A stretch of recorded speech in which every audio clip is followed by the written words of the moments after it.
I'm Teresa Au. Welcome to In the Making, where I have conversations with creatives, solopreneurs, and experts that explore the challenges and the rewards of the creator economy. My guest today is Unmesh Dinda of PiXimperfect, who I must say is one of the top, if not the top, Photoshop experts on the internet. With his over 5 million YouTube followers and 1.3 million followers on Instagram, Unmesh is teaching people around the world how to translate their imagination into images. His tutorials and educational resources have been featured on renowned photography sites like Adobe, Wacom, F-Stoppers, and many more. Welcome to In the Making, Unmesh. Thank you so much for being my guest today. I am truly humbled and very excited to finally interview you. Thank you so much for having me. So for those of you who don't know Unmesh, who started working with Photoshop or learning Photoshop at a very young age, why don't you share with us that story? Both my parents are artists. So being an artist is not enough to kind of run a family. You need more incomes. My father had a main job, but the main job had some issues. So he wanted to get into desktop publishing. Back then it was a thing, DTP. So he got into training for that. And he was introduced to Photoshop and he bought our family's first computer. And at that time, I was around 8 years old and he introduced me to Photoshop. And from then on, it started like a game for me. So I used to open Photoshop, used to edit my family photos, turn them green, blue, turn their shirt, turn their heads, used to do all kinds of fun stuff.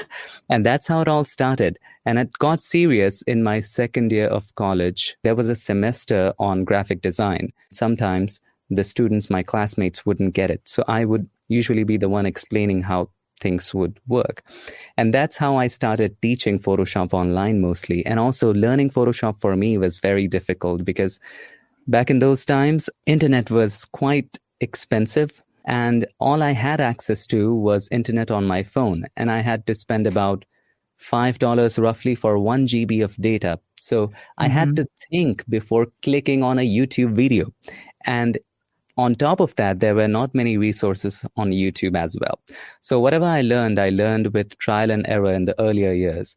And also there were courses, but I could not afford them. I wanted to give back in a way for students who are not able to afford such courses, not have access to quality Photoshop education. And the most important thing was I love teaching, no matter what the subject is. If tomorrow I get interested into maybe physics, I would love to teach that. So teaching has always been my core, and that's what I do. And I knew Photoshop, so I used my love of teaching with that, and that's how it all started. It really shows because you're so passionate and you're such an incredible and effective teacher. I think it's a gift that you can just take something so complicated sometimes and make it so simple.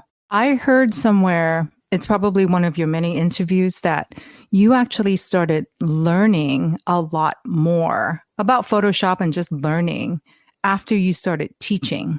Yes. What do you mean by that? Tell us more.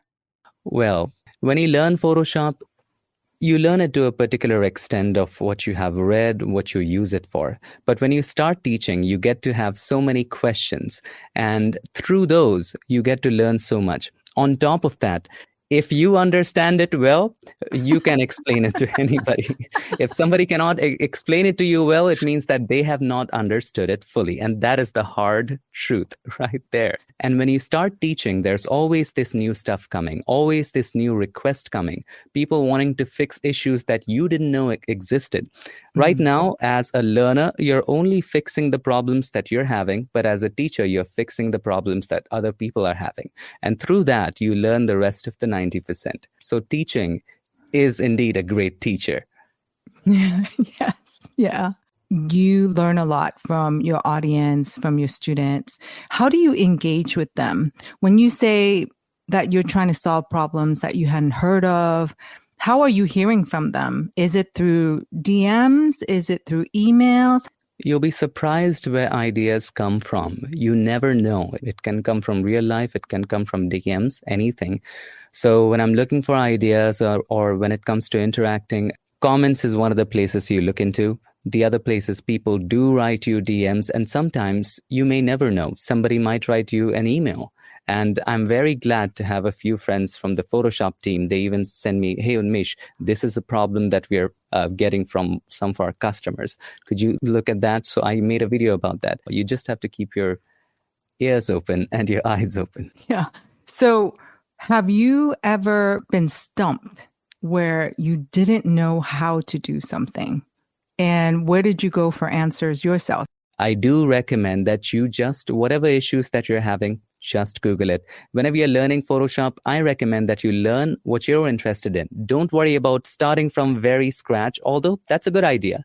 But sometimes it can be boring. Sometimes you may just want to learn compositing. Sometimes you may just want to learn how to design this flyer. Get started with that. And if you get stuck about, all right, he changed the blend mode, but what is a blend mode? Just Google what is a blend mode. Watch another video of it. The idea here is to not lose interest. I really like your philosophy because what you're saying is, I think it's more important to make progress than it is to be perfect. People get intimidated by perfection, but you're just saying, keep trying and keep doing and learning from your mistakes, right? Absolutely. You cannot achieve a level of perfection unless you have had that kind of an experience. Let's say you decide that I'm going to start creating content today, and you create your first video and you think it's not perfect. You spend another day editing the video. You spend one more day editing the video. Then you think, oh, I didn't say that thing right. Let us reshoot it. So you spend, let's say, a week trying to create that one video, maybe 2 weeks, and then you get discouraged. Instead, what I recommend is give it a considerable amount of time, but don't overdo it. Just do it and move on to the next video. The thing that you'll realize that when you reach your maybe 50th or 100th content, and when you look at your first video, you are bound to laugh at it. That is absolutely for sure. You always do. And if you look at your 100th video, you couldn't achieve that kind of a perfection in your first video until and unless you have created the rest of the 99 videos, right? Yeah, no, it's so true. I want to ask you some questions about you as a person and not just some Photoshop guru. You're someone with a huge, enormous, ginormous following. I've not talked to a guest with more followers than you. I was really surprised that someone of your stature, you didn't have an assistant or a manager to manage your calendar or schedule. When we reached out to you, when we emailed you, we got you. Do you have people helping you do the administrative part of your business or work or life so that you can have more time to create or teach or do other the travel and do other things? It is a one-man band, to be honest. It's all me, except I have to be honest with you. Without my family, I couldn't have done it. That is absolutely for sure. And there's also, I would say, my best friend. She has been helping me for 4 or 5 years. I even wanted to pay her, but she's like, I love you like my son, and I love to volunteer. So she's the one taking care of and the Patreon members or and the Facebook groups, and she's the admin there. Apart from that, when it comes to my parents, they are the engine of all of this. They are the ones who make sure that I'm eating well, that I'm maintaining my health, that I'm sleeping well, and that I'm keeping my home not in a disaster. Apart from that, from the ideation to the planning, to the shooting, to the editing, to designing the thumbnail, to writing the description, I enjoy doing it myself. Wow. I'm really shocked that you can handle all of it. I also heard in another interview, I heard you say that you are in your studio right now and your bedroom is not very far away. And sometimes you just get up, roll out of bed, get into the studio, start working. You take a break for food during lunch, and then continue working late into the night. So, how do you stay mentally sharp and take breaks? How do you not overwork? I overwork. That is, I cannot deny that fact. So the thing about waking up and getting into it, a lot of people say that if your passion is your work, you will enjoy through and through. But even though I do what I love, there are parts of the job that you just don't enjoy. For me, it is the emails. I hate getting back to all of the emails. It is not that I don't like people. I love them. It's just that it's the sheer amount of emails, sometimes 300, 400, and response is not the hard thing. It's making those 200, 300 decisions, whether you want to take up the project or not, or whether you want to do this assignment or not. Those decisions, that's what makes it difficult. Usually what happens is like I would respond to the urgent ones and it just piles up and piles up and piles up. Yeah. And by the end of the week, it is about 200, 250. So I have to take a complete day and dedicate it just for the emails once a week or maybe once in 2 weeks. So it's a disaster, something I need to learn. One of the tips I learned is that if you see an email, either deal with it or delete it. Don't postpone it. If you do this, you won't have an issue. But it's not always possible. Easier said than done, right? Do you see yourself hiring people to help you in the future to deal with the day-to-day? You know what? I did try hiring. But when it comes to hiring for things that I do, I was usually never satisfied with the quality. So I would ask for, all right, design me this particular poster that I want to promote my upcoming workshop. They would create that design, but I would never be satisfied. I would spend countless days trying to coach them, trying to teach them, all right, do it this way or do it that way, or use your creativity. I give you all the freedom. After doing all of that, one day I would just sit for 2-3 hours and design it myself. So I tried that, but it's a work in progress. I don't see myself hiring for the most part, but I'm trying to hire for little things that take a lot of my time. Management now is a new territory for a lot of creators. Do you have any lessons from those unsuccessful experiences that you've had? Try to start hiring for things that you're not good at, for example, or you just completely hate. For me, it is doing my taxes and the accounting. So I hired an accountant. So that I'm very happy with, fingers crossed, very happy with, have been working with him for 3 years now. And that is just fantastic. So that is another weight taken off of my shoulders. I would say also what I've learned that don't expect that you're going to pay less and expect great results from it. So it is always the universal truth that you get what you pay for. But also you may come across people who charge a lot and you think like, all right, I'm paying a lot, which means I'm going to get great results. It is also not always true. Now I want to put some rumors to rest. I read on Reddit recently, Unmesh Dinda is not real. He's AI. A lot of people chimed in with admiration of how flawless your videos are. And in your studio, it just looks so pristine. Your hair is perfectly in place. So they think you're not real. Your expertise and your delivery are always so amazing and you make it so easy. Was that always the way for you? You know, that is called take 132. That's how you do it. That's how you get it polished, to be honest. Anyway, so it hasn't been that way. I wouldn't say that I'm perfect. I'm just starting to improve. But it has gotten better along the years. Just by doing it. We were just talking about perfection, right? But if you go ahead and watch my very first or second or third videos, I was not able to speak English that well. I used to stumble a lot.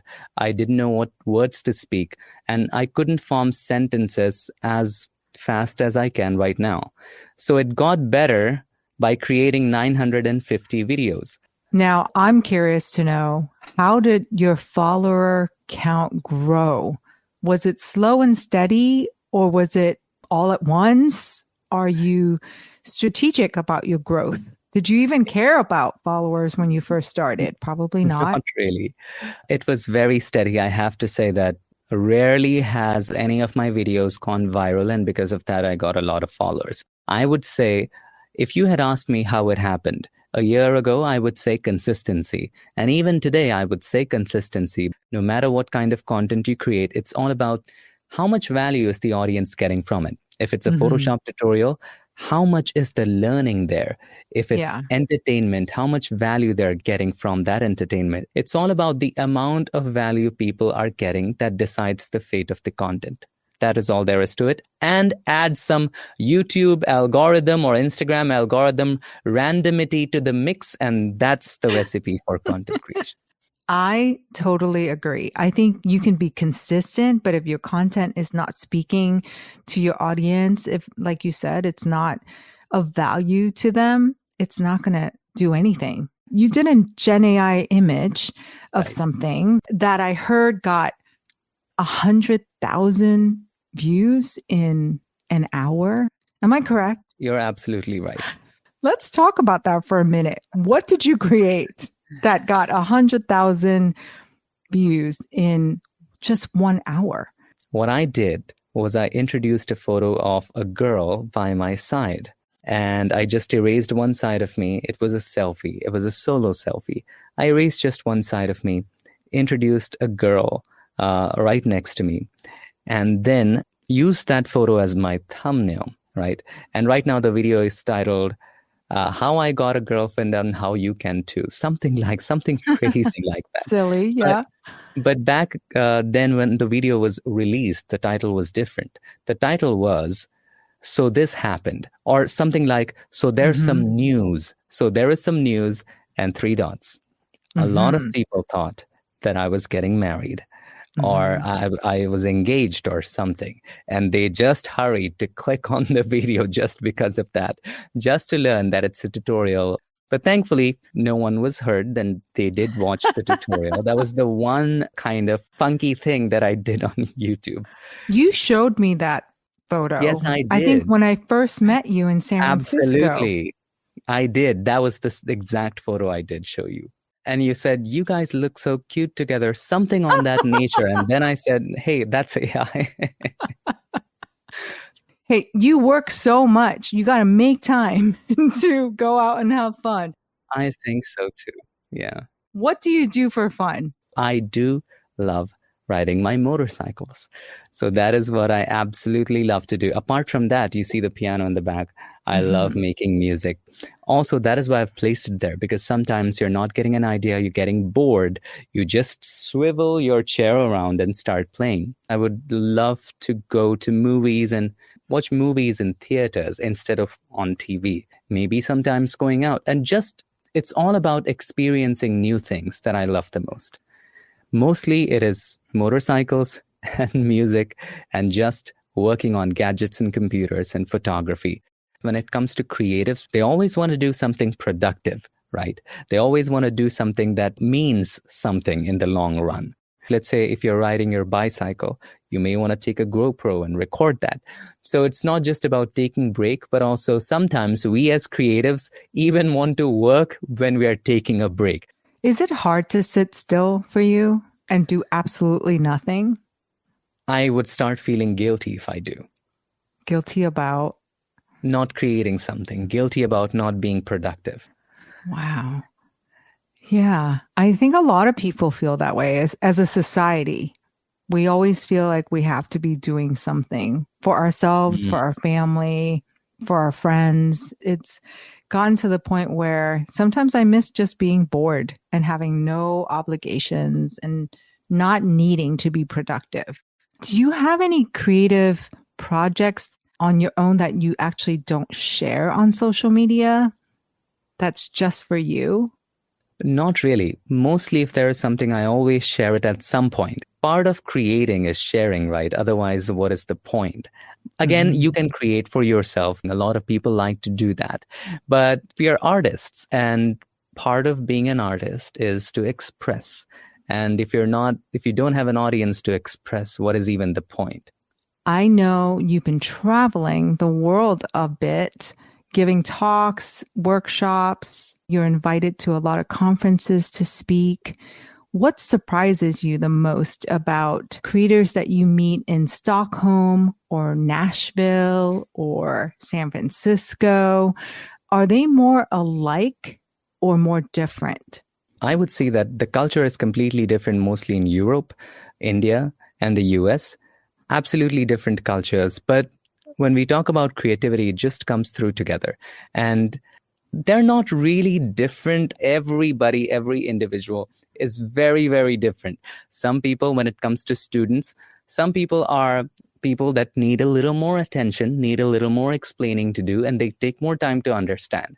Whereas some people already know all about the workshop and they still come, they still listen and ask questions that are outside the scope of the workshop. So they're just very, very different kinds of people. But what I do see in common in all of them is the love for creativity, and also they're genuinely, genuinely good people.